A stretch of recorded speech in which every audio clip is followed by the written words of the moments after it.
მოგესალმებით. არასამთავრობო ორგანიზაცია ჟურნალისტთა ქსელი გენდერული თანასწორობისათვის ქვემო ქართლის ტელეკომპანიის ეთერში წარმოგიდგენთ სატელევიზიო პროექტს მართლმსაჯულება. გადაცემა ეთერში გადის ყოველ ოთხშაბათს 21 საათზე და 30 წუთზე. დღევანდელ გადაცემას გაუძღვები მე, იოსებ შვილიძე. გადაცემის თემას წარმოადგენს არჩევნები და ამ არჩევნებში ჩაბმული მანდილოსნების ქალბატონების როლი. ხოლო სტუმრად გვყავს არასამთავრობო ორგანიზაცია გენდერული თანასწორობის ქსელის კოორდინატორი ქალბატონი მაია კუპრავა-შარვაშიძე. მოგესალმებით ქალბატონო მაია. ქალბატონო მაია, სანამ ქალების როლზე ვისაუბრებთ საზოგადოებრივ ცხოვრებაში, მათ შორის რა თქმა უნდა არჩევნებში, ჯერ ცოტაოდენ ვისაუბროთ თვითონ არჩევნებზე, რომ მოსახლეობას ტელემაყურებლებს მეტნაკლებად აუხსნათ თუ რა არის არჩევნები. ანუ პირველი ჩემი კითხვა ესეთი რაღაცა არის, ასეთი იქნება. როგორია საქართველოს საარჩევნო ადმინისტრაციის სტრუქტურა? მივესალმები ჩვენ ტელემაყურებელს. საარჩევნო ადმინისტრაციის სტრუქტურა მთლიანად აბსოლუტურად მოწესრიგებული აქვს საქართველოს. თქვენ იცით, რომ რეფორმები უკვე კარგა ხანია გატარდა და მიმდინარეობს მუდმივად მასზე მუშაობა, განახლება. ამდენად ის აწყობილია, გამართულია და რაც ჩემთვის ძალიან მნიშვნელოვანია, გენდერულადაც დაბალანსებულია. მე ვფიქრობ, რომ მის სტრუქტურულ მოწყობაში ჩვენ პრობლემა არ აქვს ქვეყანაში. ეს არის ერთ-ერთი ინსტიტუცია, რომელიც ძალიან კარგად არის აწყობილი და კარგად მუშაობს. რამდენადაც ჩემთვის ცნობილი არის საქართველოს ცენტრალური საარჩევნო კომისიის თავმჯდომარე არის ქალი თამარ ჟვანია. ასევე ცნობილია, რომ ის არის ამ საქმის ძლიერი სპეციალისტი, მცოდნე.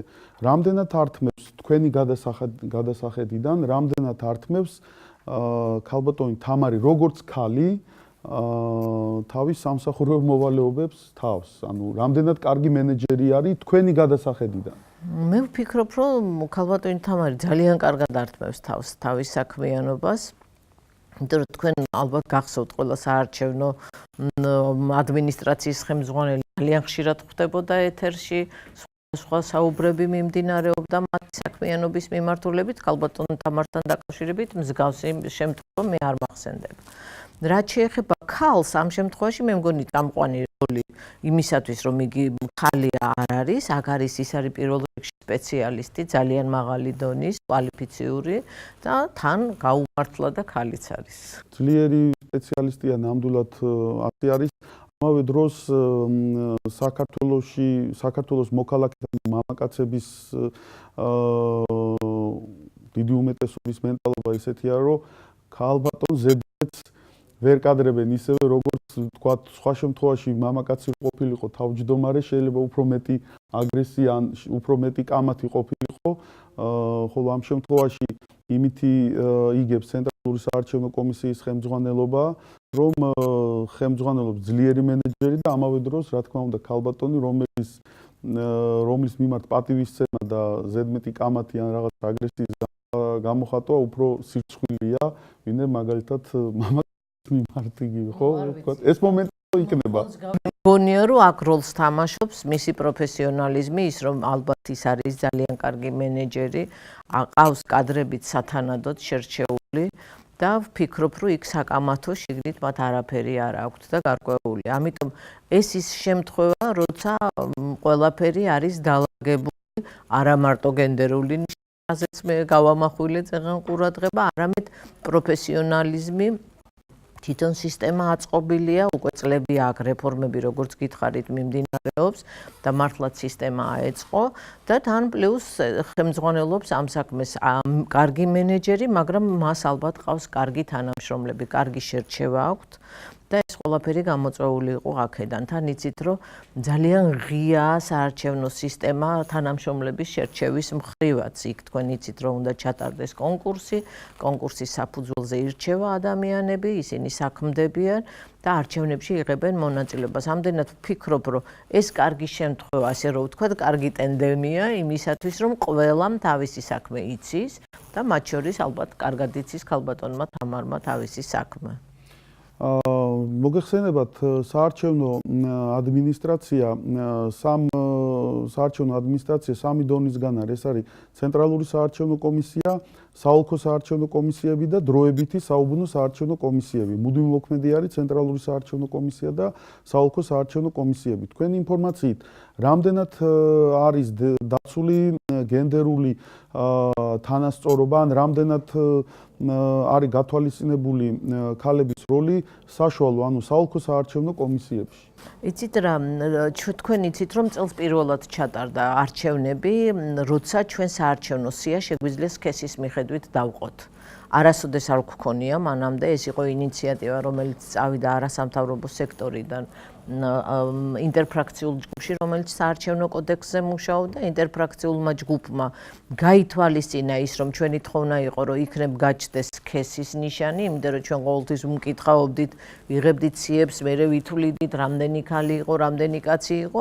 ამიტომ ვთხოვეთ, რომ ხომ არ არის შესაძლებელი, რომ გაჩნდეს ჩამონათვალში ერთ-ერთი პუნქტი იყოს სქესი. და მართლაც თე პუნქტი დაემატა, თუ არ ვცდები 112 მუხლი იყო საარჩევნო კოდექსი, შეიძლება ვცდები და აი ამ მუხლში თე პუნქტი არის პირდაპირ სქესი და ამ სქესმა მოგცვა იმის საშუალება, რომ ჩვენ უკვე პირველად შევძელით დაბალანსებულად გაგვეგო რა მომრჩეველის რაოდენობის გარდა, რამდენი ქალია და რამდენი კაცი. შემდეგ უკვე შეგვეძლო გაგვერკვია, რამდენმა ქალმა მიიღო არჩევნებში მონაწილეობა და რამდენმა კაცმა მიიღო.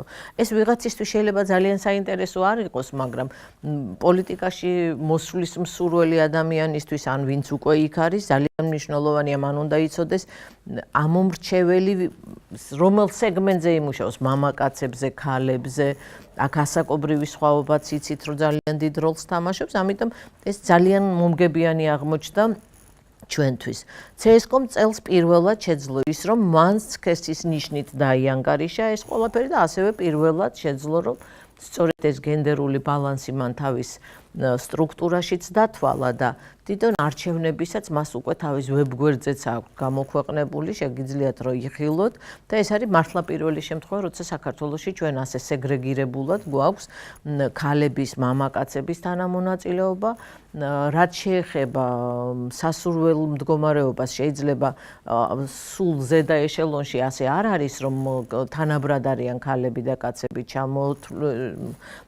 დასაქმებული, წარმოდგენილი, მაგრამ მაინც მე ვფიქრობ, რომ საარჩევნო სისტემებთან დაკავშირებით და თვითონ ცენტრალური საარჩევნო კომისიის მუშაობაში სამივე დონეზე მას მეტნაკლებად დაბალანსებული სიტუაცია აქვს. თუმცა, როგორც ყველგან, აქაც ქვედა რგოლზე უფრო მეტი ქალია ვიდრე მამაკაცი. წამყვან პოზიციებზეც შესაძლებელია, რომ უფრო მეტი მამაკაცი შეგვხვდეს ვიდრე ქალი, თუმცა არ არის ქალებიც არიან წარმოდგენილი. ცენტრალურ საარჩევნო კომისიას ამ მხრივ მე მგონი პრობლემა შედარებით ნაკლებად აქვს ვიდრე დანარჩენ ინსტიტუციებს, რომელიც მუშაობს საქართველოში. აი თქვენ ბრძანეთ, რომ წელს პირველად, ნამდვილად ასე იყო, წელს პირველად ამომრჩეველთა ერთიან სიაში იყო დამატებული გრაფა, რომელიც განარჩევდა ამომრჩეվել ქალბატონებს და მამაკაცებს. ეს ძალიანაც საინტერესო არის, ზოგადად შედეგზე შეიძლება რა თქმა უნდა არ მოქმედებს, მაგრამ პოლიტიკურ ცხოვრებაში ჩაბმული პოლიტიკურ პარტიებისათვის და საზოგადოების წევრებისათვის საინტერესო არის, მართლაც საინტერესო არის, რამდენად აქტიურები არიან ქალბატონები თქვა და რამდენად აქტიურები იყვნენ, ხო არ გაქვთ ეს მონაცემები? იცით რა, ყოველთვის ვამბობდით და ახლაც ვამბობთ, რომ ქალი ამომრჩეველი ძალიან აქტიურია და რაოდენობრივად. სადაც მამაკაცები ზარმაცები ვართ ზოგადად. ქალბატონებისგან განსხვავებით. ქვაფში ვერ მოვხარშავ, მაგრამ თვითონ თუ პროცენტებზე გადავალთ, რა თქმა უნდა პროცენტულად ქალი უფრო მოძრავია, შეიძლება ასე ვთქვათ, ქალი უფრო აქტიურია. გაცილებით მეტი პასუხისმგებლობა აქვს, თუმცა ეს არ ნიშნავს, რომ მამაკაცებს არ აქვთ პასუხისმგებლობა. ქალს აქვს პასუხისმგებლობა ყოველწუთიერი, იმიტომ რომ თავის ბუნებიდან გამომდინარე ის ყოველწუთიერ პრობლემას აკონტროლებს, ყოველწუთიერ საქმიანობაზეა ორიენტირებული. შეიძლება მამაკაცი უფრო გლობალურად ხედავს ამ პრობლემებს და უფრო მის შედეგზეა შემდეგ ორიენტირებული. ამიტომაც არის, როცა საუბარია თანასწორობაზე და საუბარია გენდერულ თანასწორობაზე, სწორედ ამას გულისხმობს, როცა მამაკაცს და ქალს ორივეს თავისი ხედვით შეუძლიათ უკეთესად დაინახონ. როგორც ქალი არ არის სრულფასოვანი თავის ყოველდღიურ ცხოვრებაში, თავიდან ბოლომდე მარტო, ისევე არ არის მამაკაცი. ამიტომ ვამბობთ ხოლმე, რომ ძალიან მნიშვნელოვანია, რომ კაცი და ქალი ერთად წყვეტდეს ამ საქმეს. ეხლა რაც შეეხება აქტიურობას. ქალი აქტიურია მართლაც, ამომრჩეველი ქალი არიზარებს და მიდის და აკვირდება სიტუაციას. მხოლოდ და მხოლოდ იმ შემთხვევაში და ეს უკვე სავალალო მდგომარეობა, როცა მას საერთოდ ჩაქნეული აქვს ხელი და ის თუ აღარ გამოცხადდა საარჩევნო ობიექტზე, ეს უკვე ძალიან ცუდი სიგნალია. ცუდი სიგნალია, იმიტომ რომ ესე იგი რაღაცა აბსოლუტურად ცუდად მიდის საქმე.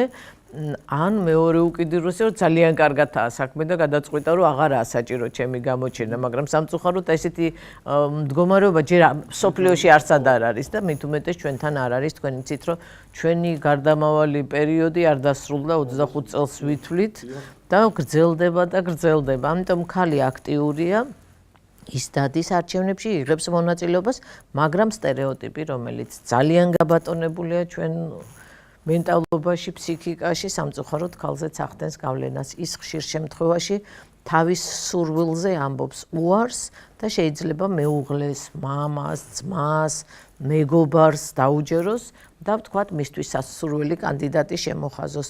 თუმცა გვაქვს შემთხვევები უკვე ყველაფერი იცვლება და ესეც იცვლება, როცა ქალი თავის პოზიციას მკაფიოდ აფიქსირებს. ჩვენ ახლა ისეთ რეგიონში ვცხოვრობთ, სადაც წარმოდგენილი არიან ეთნიკურად არაქართველები და ზუსტად აი ამ არჩევნების ქვაკუთხედით რო ვისაუბროთ, ხშირად ყოფილა შემთხვევები, როცა ოჯახის უფროსები, მამაკაცები გარკვეულ წილ ზღუდავენ ქალბატონებს, ზოგადად კენჭისყრაში მონაწილეობის მხრივ ზღუდავენ, ან საერთოდ არ უშვებენ, ან თუ მიდიან ერთად, თქვათ მამაკაცი, თქვათ ოჯახის უფროსი და ამ ოჯახის ქალბატონები, წინ დარიგებული და გაზეპირებული აქვს, გაზეპირებინებს ან არიგებს, ვინ უნდა შემოხაზოს და როგორ უნდა შემოხაზოს. არის ესეთი ამაზე საუბარი, რომ ეს მათი კულტურა არის, ასეთი ტრადიცია აქვთ, ასე ჩამოყალიბდნენ, ასე რომ ვთქვათ და რა შეგვიძლია ჩვენ არჩევნების დროს ამას დაუპირისპიროთ, რომ ასეთმა ხალხმა უფრო თავისუფლად და დამოუკიდებლად მისცეს ხმა. ანუ ზოგს გონია, რომ ეშინია რომ გაიგებენ, თქვათ, მიუხედავად იმისა, იქ სახლში რა კანდიდატი დაარიგეს, თქვათ, შემოხაზეო მამაკაცმა. გონიათ, რომ თუ ესე არ გააკეთა, ვინმე გაიგებს ამას, თქვათ, სხვა თუ შემოხაზე გაიგებენ. გაიგებენ, შეიძლება გაიგოს, თქვათ, ოჯახის მამაკაცმა, ქალბატონმა ვინ შემოხაზა. თუ ის თვითონ არ იტყვის. ვერავინ ვერ გაიგებს, ეს გამორიცხულია, არ არსებობს არც ფანქარი, რომელიც გაქრება, არ არსებობს ვიდეო თვალი, რომელიც იქვე გვიყურებს, თუ რამე საოცარი დარღვევა არა და ორი კაცი არ შევიდა იქ, ვერავინ ვერ გაიგებს, რა ხდება იმ ფარდის მიღმა. მაგრამ პრობლემა, რომელიც თქვენ დასვით, მე ცოტა სხვანაირად შევხედავდი. არ გეგონოთ, რომ ის ეთნიკურ უმცირესობებით დასახლებულ რეგიონებს აწუხებთ. ეს პრობლემა აწუხებს მთლიანად საქართველოს. გენდერული თანასწორობის ქსელმა თავისი მუშაობა დაიწყო სწორედ იმ საქმიანობით, რომ მან შეისწავლა პატარა კვლევა, მაგრამ ჩაატარა, რა უშლის ქალს, როგორც პოლიტიკაში დასაწინაურებლად, ასევე როგორც აქტიურ ამომრჩეველს.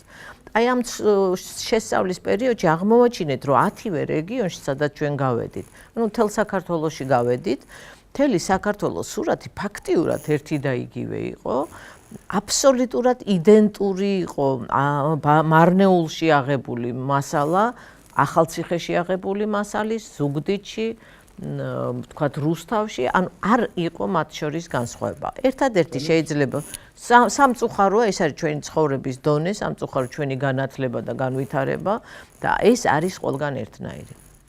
ახლა ის რომ სადღაც უფრო მეტი განსხვავებული სტერეოტიპია, თქვათ სხვადასხვა ნიშნით გამოვლენილი არის, რა თქმა უნდა, პატარ-პატარა განსხვავება, მაგრამ ეს იცვლება. თქვენ არ იცით როგორი ხალასი და კარგი ახალგაზრდობა ეთნიკური უმცირესობის, რომელმაც გადასარევად იცის თავისი სახელმწიფო ენა, რომელმაც ასევე იცის თავისი უფლებები და რომელსაც გაცილებით მეტ იმასთან ბარიერთან უწევს ბრძოლა, ვიდრე ვთქვათ დანარჩენ არაეთნიკურ უმცირესობაში მყოფ მოსახლეობას. იმიტომ რომ იქ კიდევ უფრო ნეგატიური სტერეოტიპები გაცილებით მეტია. იქ ოჯახთან უწევს პრობლემა, იქ პრობლემა აქვს სკოლასთან და ბევრ რაღაცებს ებრძვის, მაგრამ არიან ახალგაზრდები, რომლებმაც ეს ბრძოლა მოიგეს. ყოველ შემთხვევაში იმ ასაკისთვის, რომელიც მათ აქვთ ამჟამად, იმ ასაკისთვის ის ბრძოლა მათ მოგებული აქვთ. როგორ გააგრძელებენ, ეს უკვე ცხოვრებამ უნდა გვაჩვენოს. ამიტომ საქართველოს ერთი პრობლემა აქვს. საქართველოს აქვს პრობლემა სამწუხაროდ ეს მე თავად აღმოვაჩინე ძალიან გვიან, რომ თურმე კაცებსა და ქალებს შორის განსხვავება ასე ფიქრობს ვიღაცა.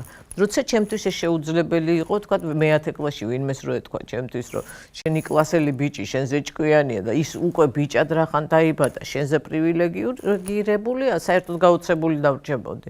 ასევე გაგრძელდა უნივერსიტეტში. შეიძლება ჩემზე ჭკვიანი ყოფილიყო ის ბიჭი, ან გოგო, მაგრამ არა იმიტომ, რომ ის ბიჭი იყო.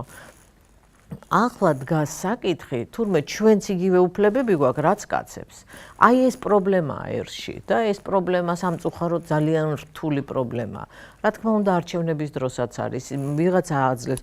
მე ვფიქრობ, რომ შეიძლება მეუღლებს შორისაც მოხდეს მოლაპარაკება, არა აუცილებელი, რომ მამაკაცმა თხოვოს ცოლს, რომ მეუღლეს რომ შენ მიეცი ხმა, ამა შეიძლება ქალმა თხოვოს, რომ ვინ უფრო აქტიურია ამ მიმართულებით და ეს გასაგებია. თუმცა თქვენი შეკითხვა აბსოლუტურად ლეგიტიმურია იმ გაგებით, რომ მართლაც ასე ხდება. ჩვენ საბჭოთა კავშირის პროდუქტები ვართ ჯერჯერობით. თქვენ იცით, რომ მაშინ შესაძლებელი იყო ოჯახის ერთი წევრი მაინც თუ მიაღწევდა საარჩევნო უბნამდე, წაეღოთ თუნდაც 20 კაცი ყოლოდა სახლში ეს და ჩაეყარა. ეს გამოყვა, რა თქმა უნდა, ადამიანებს სამწუხაროდ და მით უმეტეს უფრო მიტოვებულ ღრმა სოფლებში გამოყვათ, რომ როცა შეიძლება ოჯახის უფროსი გადის და მიაქვს მას ეს ბარათები, მაგრამ როცა უკვე გაირკვა, რომ ამდენი წელია ეს შეუძლებელია ასე გაკეთება, უკვე მათ ჩამოუყალიბდათ სუსტად, მაგრამ ჩამოუყალიბდათ ამომრჩევლის ინსტინქტი, რომ მან უნდა იკადროს, მივიდეს და დააფიქსიროს თავის ხმა.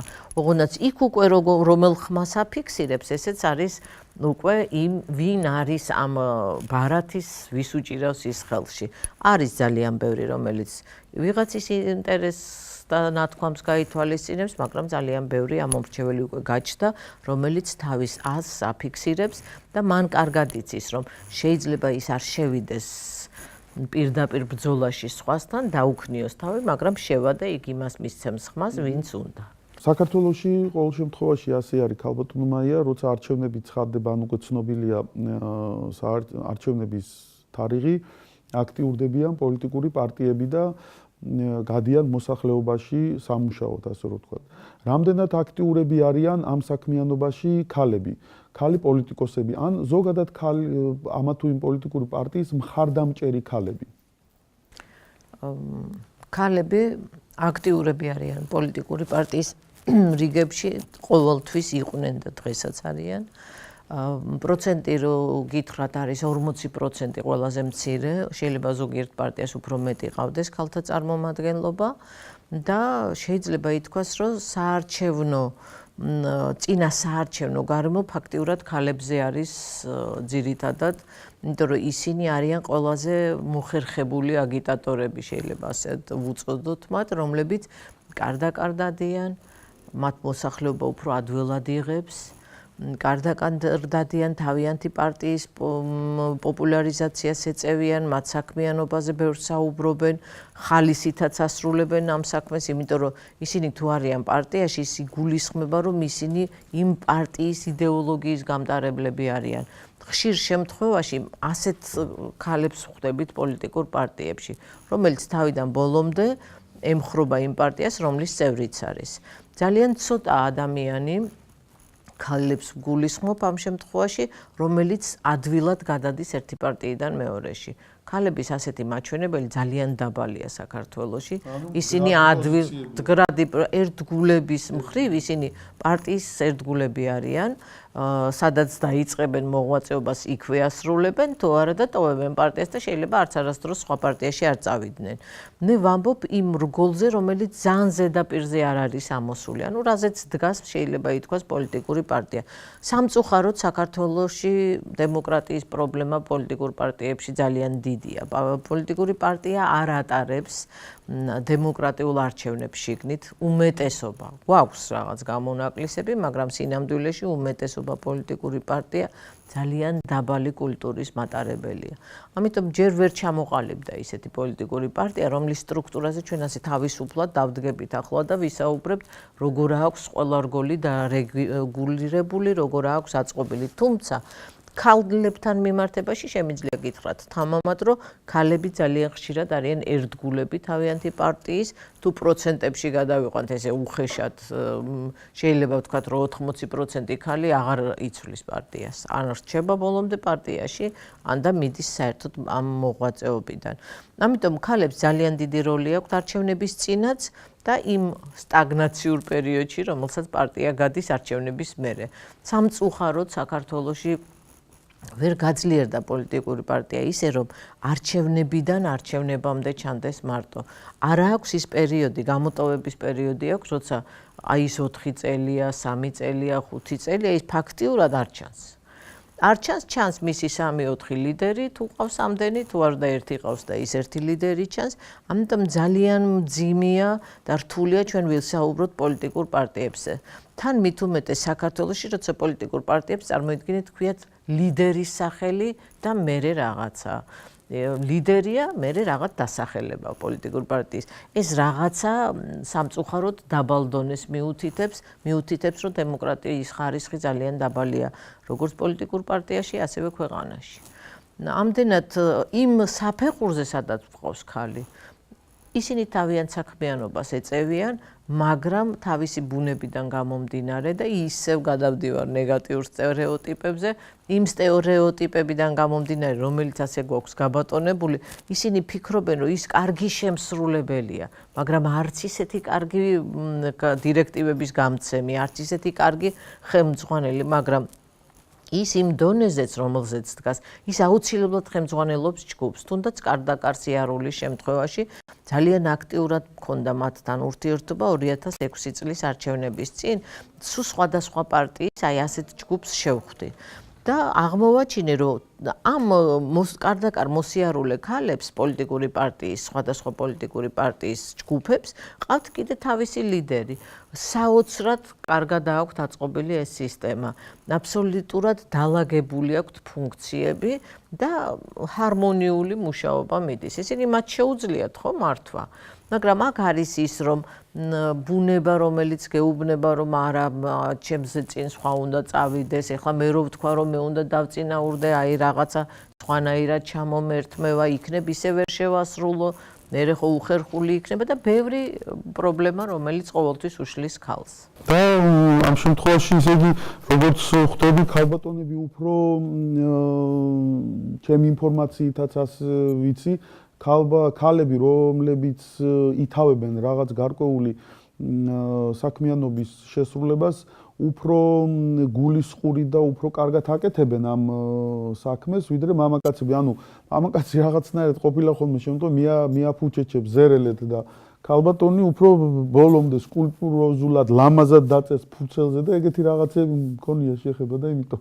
მე მესმის, რასაც ამბობთ, კარგი შემსრულებლები არიან ქალები, მაგრამ ასეთი თვისებებით ისევ ვიმეორებ, რომ მამაკაცებიც არიან კარგი შემსრულებლები, თუმცა ისევ პროცენტზე თუ გადავალთ, გაცილებით უკეთესად ასრულებენ საქმეს, მასზე დაკისრებულ საქმეს, რომელზედაც მან აიღო პასუხისმგებლობა, ამ შემთხვევაში ქალს გულისხმობ, ქალი რომელიც აიღებს თავის თავზე პასუხისმგებლობას, რომ ის პარტიის პოპულარიზაცია შეეცდება, ვთქვათ, რომელიმე უბანზე, ის მართლაც დაივლის ყველა ამ უბანზე მაცხოვრებელ ადამიანს, შეხვდება, ესაუბრება და სწორედ ასე შეუძლია მოიგოს შემდეგ პარტიამ. თუ ის დაიზარებს და არ წავა შემდეგ არჩევნებზე, მას არავინ არ მოიწევს. ამიტომ ის თავისი საქმის კარგი შემსრულებელია. ბევრმა პოლიტიკური პარტიის ლიდერმა იცის, რომ ხალი კარგი შემსრულებელია, მაგრამ ისევ დემოკრატიის ხარისხის დაბალი მაჩვენებელი, ისევ ის, რომ არ არის გამართული არჩევნები თვითონ შიგნით პარტიაში და აი ეს პრობლემები აკეთებს იმას, რომ ხშირად არჩევნების წინა დღეს სია რო უნდა წარვადგინოთ, უფრო სწორად, უცებ აღმოჩნდება, რომ სიაში თითქმის არ არის ხალი, აღმოჩნდება, რომ ხალი ვერ მოხვდა, იმიტომ რომ ეს მამაკაცი ლიდერი იმასთან დავალებული იყო, ის ასე იყო. ანუ შერჩევის კრიტერიუმი სამწუხაროდ ჯერჯერობით ისევ არადემოკრატიული გვაქვს, ვინ უფრო იყვირა, ვინ უფრო ბევრჯერ გამოვიდა, ვინ ვის ინათესავია და ამ დროს ისევ უკანა პლანზე გადადის ხალი და ისევ იღვიძებს ის ნეგატიური სტერეოტიპი, რომ ის ფიქრობს, რომ ხმამაღლა არ უნდა დააფიქსიროს, რომ ის უფრო ძლიერი კანდიდატია, უფრო ერთგულია. ეს პრობლემა გვაქვს და ჩვენ ამ პრობლემას სულ რომ არ ვისაუბროთ, შევხედავთ, ისე ადვილად გადახტებიან და გადმოხტებიან ერთი პარტიიდან მეორეში. თურმე პრობლემა არ ყოფილა 12 კაცის შესავსებად პარლამენტში. ხო არის უცნაური, მე ავირჩიე კანდიდატი, რომელიღაცა პარტიის წევრი, მე მივეცი მას ხმა, როგორც ამ პარტიის წევრს და უცებ ვხედავ, რომ მისთვის თურმე არანაირი ღირებულება არ ყოფილა ის პარტია. მაშინ პარტიის არჩევნებიც ცოტა უცნაურია, ხო? მაშინ წავიდეთ მოქალაქეებმა მივიღოთ მონაწილეობა. ჩვენ ერთი ტიპის მოქალაქეები, მეორე ტიპის მოქალაქეებს ავირჩევთ და არც არანაირი პასუხისმგებლობა არ გვექნება. აი მაგაზე მინდა ზუსტად შემდეგი კითხვები დაგისვათ. მე ახლა თქვენ მზადდებით სამუშაო ჯგუფის ქალთა პოლიტიკური მონაწილეობის წევრი. აი რას წარმოადგენს ეს ჯგუფი, რა მიზნები გაქვთ და ვინ არიან ამ ჯგუფის წევრები? ეს ძალიან საინტერესო ჯგუფია. საინტერესოა თავისი შემადგენლობით. ამ ჯგუფში შედის გენდერულ საკითხზე და ქალთა უფლებებზე მომუშავე არასამთავრობო ორგანიზაციები, საერთაშორისო ორგანიზაციები. ამ ჯგუფის წევრები არიან სხვადასხვა პოლიტიკური პარტიის წევრი ქალები, ქალი ლიდერები, დამოუკიდებელი ექსპერტები. დიდი ჯგუფია სხვათა შორის, მაგრამ ძალიან მოქნილი და მუშა ჯგუფია. ერთ-ერთ კონფერენციაზე, რომელსაც ქალთა საინფორმაციო ცენტრი ატარებდა, დაიბადა ეს იდეა, რომ ხომ არ შევქმნათ აი ასეთი სამუშაო ჯგუფი, რომელიც სხვადასხვა ორგანიზაციის, სხვადასხვა ინსტიტუტების ლიდერებს გააერთიანებდა ერთადერთი მიზნით, რომ როგორმე ხელი შეგვეწყო ქალთა გაძლიერებისთვის. თუ პატარა ისტორიას გეტყვით, რომ 2013 წელს ინტერფრაქციულ ჯგუფში, რომელიც პარლამენტში საარჩევნო კოდექსზე მუშაობდა, მოხდა ცვლილება კანონში და ჰქონდა მანამდე წახალისების მექანიზმი გვედო ასე კანონში, რომელიც 12 წელს იყო მიღებული წინა პარლამენტის მიერ. უკაცრავად 11-ში იყო, დეკემბერში იყო, ანუ წლის ბოლოს მიღებული ვენეციის კომისიის დასკვნის საფუძველზე. მოხდა ისე, რომ ქალბატონმა რუსუდან კერვალიშვილმა, რომელიც ამავე დროს სპიკერი იყო და იყო გენდერული საბჭოს ხელმძღვანელი, გენდერული პარლამენტში, გენდერული თანასწორობის საბჭოს ხელმძღვანელი, მან შეიტანა ინიციატივა, რომ კომისიის მოთხოვნით იქნებ რაღაცა ღონისძიება გავატაროთ კანონში და მართლაც ეს ღონისძიება აღმოჩნდა ის, რომ 20%-ის შემთხვევაში ყველა ათეულში, სიის ყველა ათეულში თუ იქნებოდა 20% განსხვავებული სქესი, მაშინ დაფინანსებას მიცემდა დამატებით 10% სახელმწიფო. ეს კანონი მივიღეთ, სამწუხაროდ ამ კანონმა მართველი ძალისთვის არაფერი არ გააკეთა, პარადოქსი ის არის, მმართველმა ძალამ წამოაყენა ეს კანონი, მიიღო და მერე თვითონ არ განახორციელა, იმიტომ რომ წახალისების მექანიზმი იყო და ეს ხალისი არ უნდოდა, ანუ არა იყო ეს ფული, არ ჭირდებოდა. მაგრამ გამოიყენა სხვა პარტიებმა და ორმა პოლიტიკურმა პარტიამ აიღო ეს დაფინანსება. ძალიან მცირე იყო შეიძლება, მაგრამ აიღეს.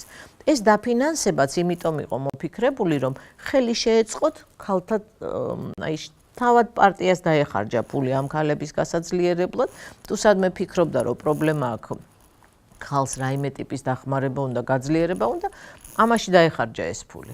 ხა სად დაიხარჯა ეს ფული მე ვერ გეტყვით, არ ვიცი, არ შემიმოწმებია, მაგრამ ამ პრინციპით ჩვენ გადავწყვიტეთ, რომ ეს არის ძალიან კარგი იმისათვის, რომ პარტიამ არსებული ვიცით, ყველა პარტია ამბობს, რომ ძალიან მწირია მათი რესურსი, ამიტომ ამისთვის ცალკე რესურსს კიდე აძლევს თურმე სახელმწიფო და იქნებ უფრო მეტი ინტერესი გაჩნდეს. და სწორედ 2013 წელს ინტერფრაქციული ჯგუფის შემადგენლობაში ვიყავით ორი ორგანიზაცია, ეს არის გენდერული თანასწორობის ქსელი და გენდერული სამართლიანობა და ჩვენ შევძელით მათთან მოლაპარაკება. ეს იყო ოცნების ჯგუფი, რომელებიც სიამოვნებით დაგვთანხმდნენ მათი იურისტი ბატონი თამაზ კრავეიშვილი, რომელიც ძალიან ისეთი საქმიანად მოეკიდა ამ საქმეს და შეიცვალა ეს კანონი და გახდა 30% სიის წარდგენის დროს. ფინანსებიც ავიდა 30%-ზე, რაც საკმაოდ დიდი თანხაა, თან დიდი პარტიებისთვის, რომლებსაც უფრო დიდი დაფინანსება აქვს. ამიტომ ჩვენ ჩავთვალეთ, რომ ამას გამოიყენებს ეს პარტია, რომელიც ყოველთვის ტირის, რომ მას არ აქვს ფული. ამიტომ სამწუხაროდ ისევ მმართველმა პარტიამ, როგორც 2012 წელს არ გამოიყენა, ისე არ გამოიყენა 2014 წელს მმართველმა პარტიამ, სამწუხაროდ მოხდა ასე, მაგრამ გამოიყენეს სხვა პოლიტიკურმა პარტიებმა და დაფინანსება მოიპოვეს. ჩვენ იმედი გვაქვს და ახლა ვფიქრობთ, რომ ძალიან კარგი იქნება თუ ამას გავაკონტროლებთ. წლის ბოლოს ალბათ უნდა ჩავატაროთ მონიტორინგი, რა ხდება, როგორ მოხდა, გამოიყენეს თუ არა ქალთა გასაძლიერებლად, რა შექმნეს, როგორ გაძლიერდა. ამიტომ ესეც მარტივი გასაკეთებელი იქნება და აუცილებლად ამასაც მივაქცევთ ყურადღებას. თუმცა ეხლა ისევ დაუბრუნდები სამუშაო ჯგუფს, ეს სამუშაო ჯგუფი ცოტა სხვა გზით წავიდა. სამუშაო ჯგუფმა გადაწყვიტა, რომ იმისათვის, რომ წახალისებამ ვერ იმუშავა, მმართველი პარტია ყოველთვის უარყოფს იმ წამახალისებელ ღონისძიებას, მოდით ეხლა მოვიფიქროთ სხვა რამე და ეს სხვა რამე კვოტირება თუ სხვა არაფერი, ვფიქრობთ, რომ ეს არის ახალი კვოტირების მექანიზმის შემოტანა და ეს ჯგუფი ფაქტიურად ამ იდეით არის გაერთიანებული, ძალიან ერთგულია ამ იდეის და ის მიიჩნევს, რომ ყველა პრობლემა, რომელიც არის დღეს ჩვენ ქვეყანაში, თუნდაც ის საშინელება, რომელიც 8 თვის განმავლობაში 24 ქალია გარდაცვლილი, ოჯახში ძალადობის მსხვერპლია ეს ქალები, სწორედ იქიდან გამომდინარეობს, რომ არ არის გადაწყვეტილების მიღების დონეზე ქალები წარმოდგენილი სათანადოდ. ამის გამო ჩვენ შევხვდით პრეზიდენტს, ვაპირებთ შეხვედრას, გადაგზავნილი გვაქვს, რა თქმა უნდა, წერილები სპიკერთან პარლამენტის, ასევე ბატონ დავით უსუფაშვილთან, პრემიერ-მინისტრთან და ვფიქრობთ, რომ ეს ჩვენი პოზიციები კიდევ უფრო ისე დავაფიქსიროთ. პრეზიდენტთან შეხვედრა მე ვფიქრობ, რომ ძალიან კარგი შედეგი გამოიღო.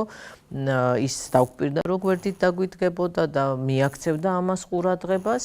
და ასევე თქვენ იცით, რომ 2015 წელი მან ქალთა წელად გამოაცხადა და ვნახოთ, მარტო ეს არ იქნება, ალბათ ამას ღონისძიებებიც მოყვება.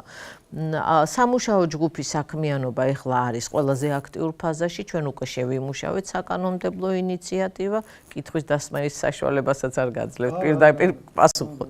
ჩვენ უკვე შევიმუშავეთ ინიციატივა, ეს ინიციატივა არის ის, რომ კანონში უნდა ჩაიდოს, რომ ეს არის საარჩევნო კოდექსის 115 მუხლი და პირდაპირ წერია მასში, რომ ყველა პოლიტიკური პარტიის სია უნდა იყოს დაბალანსებული 50 უკვე ვალდებულებად და არა წახალისება და გართობა, იმიტომ რომ არ გამოიტანა ამან შედეგი და ჩავდეთ, რომ ყველა პოლიტიკური პარტია ვალდებულია დაბალანსებული სია წარმოადგენოს 50%-იან ბალანსია საუბარი, წინააღმდეგ შემთხვევაში მათ აეძლევათ საშუალება, თქვენ იცით, რომ პოლიტიკურ პარტიას ეძლევა საშუალება სიის გამოსწორების კოდექსით ჩვეულებრივად თუ რამე ხარვეზია, იმ ხარვეზის აღმოსაფხრელად მას აქვს დრო.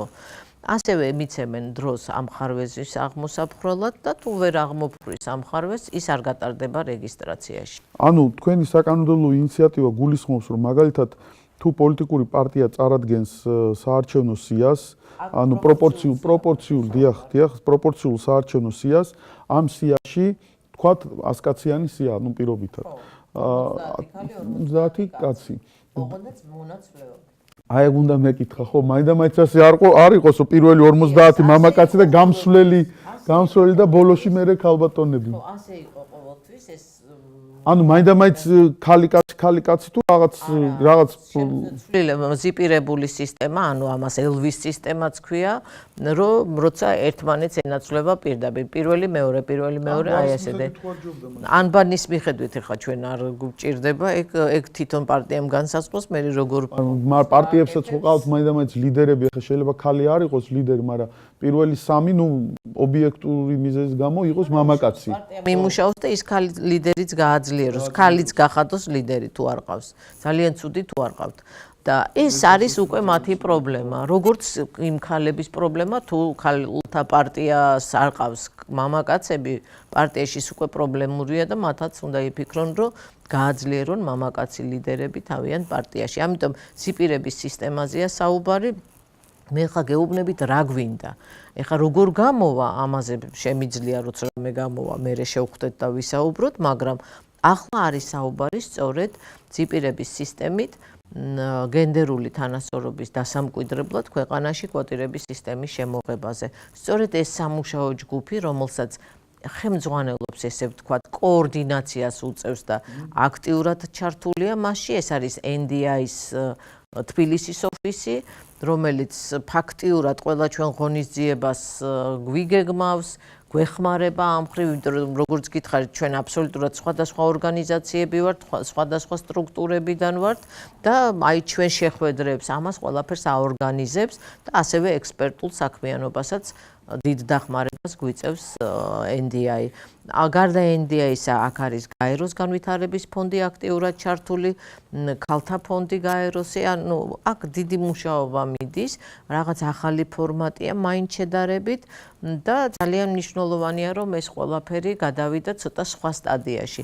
ეხლა ვართ ზუსტად იმ სტადიაში, როცა ვიწყებთ ყველა აღმასრულებელ თუ საკანონმდებლო ორგანოს წარმომადგენლებთან უკვე ინდივიდუალურ მუშაობას. ყველასთან გვინდა ცალ-ცალკე შეხვედრა და პირდაპირ გავიგოთ მათი განწყობები.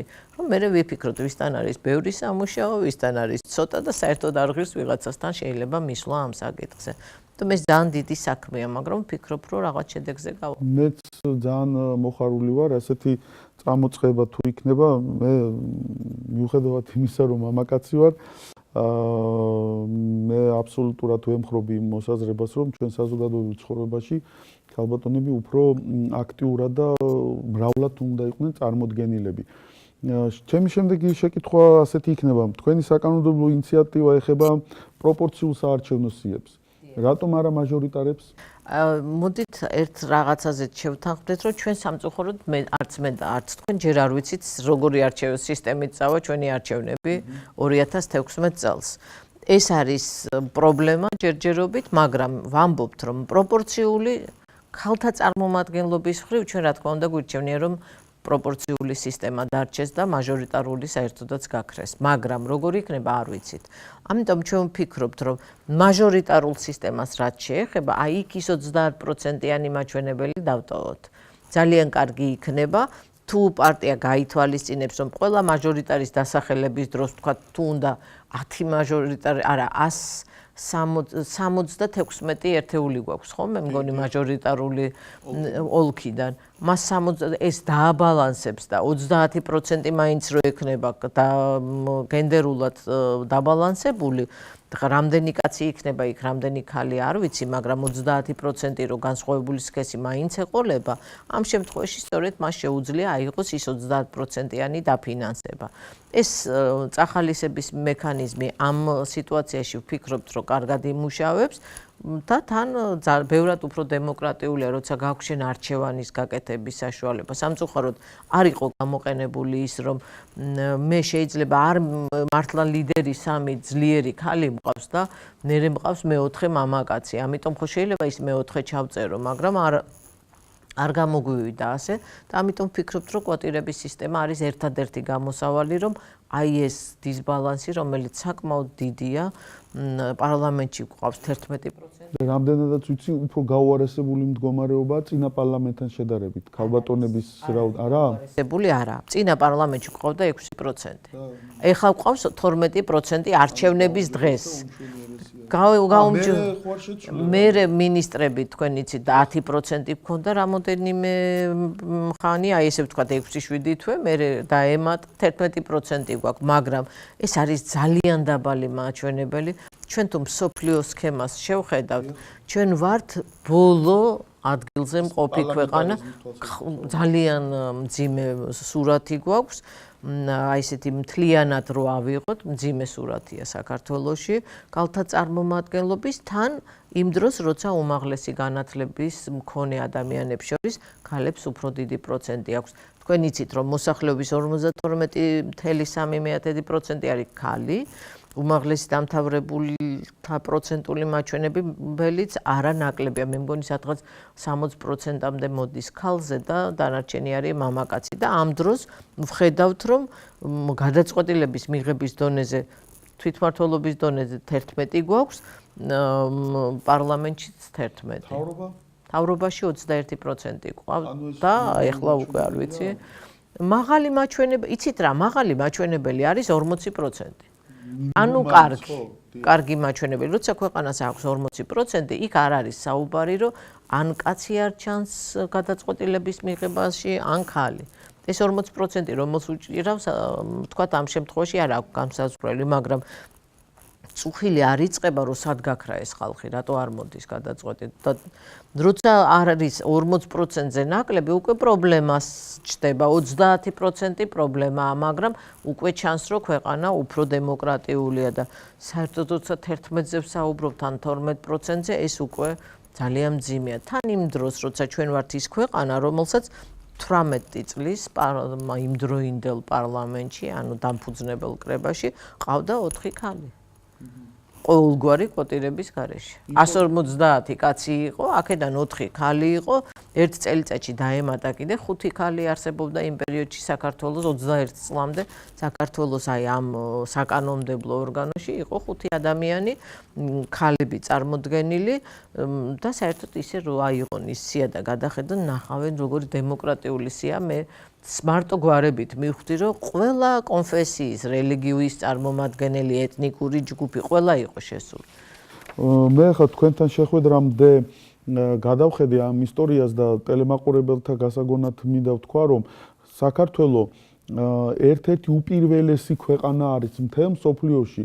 აი მათ შორის თუნდაც გერმანიაზე, საფრანგეთზე, ამერიკის შეერთებულ შტატებზე, სადაც ქალებს დაერთო ნება 1918 წლიდან ქალები არჩევნებში იღებენ მონაწილეობას. შეერთებულ შტატებში საკანონმდებლო დონეზე სადღაც 30-იანი წლებიდან მოგვარდა ეს სხვადასხვა შტატში სხვადასხვანაირ იყო, მაგრამ ფედერალური კანონმდებლობის დონეზე 30-იანი წლებიდან, გერმანიაში 1919 წლიდან, საფრანგეთშიც და სხვა დანიაში საერთოდ 1945 წლიდან, ამიტომ ამ ხრივ საქართველოს ერთ-ერთი კი არა, მგონი ერთადერთი ლიდერია, რომელიც აი ფაქტურად მე-20 საუკუნის დასაწყისიდან საქართველოში ქალები იღებენ მონაწილეობას პოლიტიკაში და ეს ამას ვამბობთ მხოლოდ იმიტომ, რომ ეს ჩვენ არ მოგვიგონია და ვიღაცამ არ გთხოვა, რომ ქალები გაგვეაქტიურებინა, ხო ასეა? სხვა ქვეყნებში როგორ არის ეს? ანუ ეს არის კვოტების სისტემა კი არის, ძალიან ბევრი ქვეყანა არის, სწორედ ის ქვეყნები, რომელიც თქვენ ჩამოთვალეთ, მათ აქვთ კვოტირების სისტემა, მაგრამ მათი კვოტირების სისტემა არის შიდაპარტიული კვოტირების უმეტეს შემთხვევაში, თუმცა საფრანგეთი ხო აიყვანეს ეს სამოქალაქო აქტივობის შედეგი იყო სხვათა შორის და ქალთა მოძრაობის შედეგი იყო იგივე დანიაში, ნორვეგიაში, შვედეთში, შვეიცარია, რომელიც აი ასეთი დიდი ქვეყანა ეხლა თავისი მდგომარეობით და ყოველთვის იყო, შეიძლება ითქვას, 71 წელს მიიღო იქ ქალმა პირველად 1971 წელს მიეცა ქალს უფლება წასულიყო არჩევნებში მონაწილეობა მიეღო. ხმა მიეცა მარტო. და აი 71 წლიდან 2014 წლამდე 5 ჯერ ყავდა პრეზიდენტი ქალი. ნუ ერთი იყო 2 მოწვევით. ანუ ხო ხედავთ როგორი მაჩვენებელი, რაც უფრო მაღალია დემოკრატიის ხარისხი, მით უფრო მაღალია ქალთა მონაწილეობა. ამიტომ როცა გენდერზე მომუშავე და ასევე ქალთა უფლებებზე მომუშავე ადამიანები ვამბობთ, რომ დემოკრატიის ხარისხის გამსაზღვრელია ის პროცენტი, რა პროცენტიცაც არის ქალი ჩართული, ეს არის ნამდვილი ინდიკატორი, მას არ ჭირდება არანაირი შემოწმება, ინდიკატორი არის იმისა, რომ თუ აქ გაქვს დაბალი მაჩვენებელი, ესე იგი ცოტა ცუდად გაქვს საქმე. რაც უფრო იწევს ეს მაჩვენებელი, ესე იგი კიდევ უფრო ცუდად გაქვს საქმე. ამიტომ როცა ვსაუბრობთ ამაზე, ეს არის ყველასთვის გასათვალისწინებელი და თავად პოლიტიკური პარტიისთვისაც კი, რომელიც კი სუსტად არის განვითარებული, შეიძლება ითქვას, რომ განუვითარებელია მაინც დღესდღეობით, მაგრამ ეს პოლიტიკური პარტიაც უნდა ფიქრობდეს, რომ კი მე სუსტი ვარ, ეს მაქვს პრობლემას, თუ ამას საერთოდ ფიქრობენ, არ ვიცი, მე მგონი ასე არ ფიქრობენ, მაგრამ რახან მე არ მყავს ეს ქალები, რა მიჭირს, რატომ არ მყავს, სად არის? როგორც ვთქვათ, ქალები რო არიან სკოლებში, მე ვფიქრობ, რომ განათლების სისტემამ უნდა დაიწყოს და უკვე დიდი ხნის წინ უნდა დაიწყო. რა პრობლემა აქვს განათლების სისტემას? რატომ არ მიდის მამაკაცი განათლების სისტემაში? რატომ, რა თქმა უნდა, ეს არის თუ პოლიტიკას უჭირს ქალების მხრივ, სკოლის განათლების მხრივ უჭირს სკოლებს მამაკაცების მხრივ. დირექტორზე არ არის საუბარი, პედაგოგი მამაკაცი არის აუცილებლობა იმისათვის, რომ უკეთესი თაობა და უკეთესი მომავალი გქონდეს, ხო? თქვენ იცით, რომ ჩვენ აბსოლუტურად ამ მომავალზე ვართ დამოკიდებული და უკეთესობისკენ. ამიტომ შეუძლებელია თუ მამაკაცი არ მიდის სკოლაში, ესე იგი პრობლემა გაქვს იმ სკოლაში, რა ხდება? დასხდნენ და ისაუბრონ, როგორც პოლიტიკოსმა უნდა იფიქროს, რატომ არ მყავს ქალი პოლიტიკაში, პარტიაში რაღაცა გვიჭირს. ის რომ მარტო მომსახურების დონეზე მყავს, ესე იგი რაღაცა არ არის ჩემთან ჯამრთელი, ხო? აი ამაზე თუ ვიფიქრებთ, როგორც ქალები, ასევე კაცები, მე მგონი უკეთესად ვიცხოვრებთ. ძალიან საინტერესო და ძალიან მნიშვნელოვანი საუბარი გქონდა. წარმატება მინდა გისურვოთ მხოლოდ მერწმუნეთ მე იმ მამაკაცთა კატეგორიას განვეკუთვნები, რომელნიც აი ესეთ ქალების ასეთ ინიციატივას ყოველთვის ხარს უჭერს, ყოველთვის ცდილობს, რომ ქალები წინა პლანზე წამოწიოს.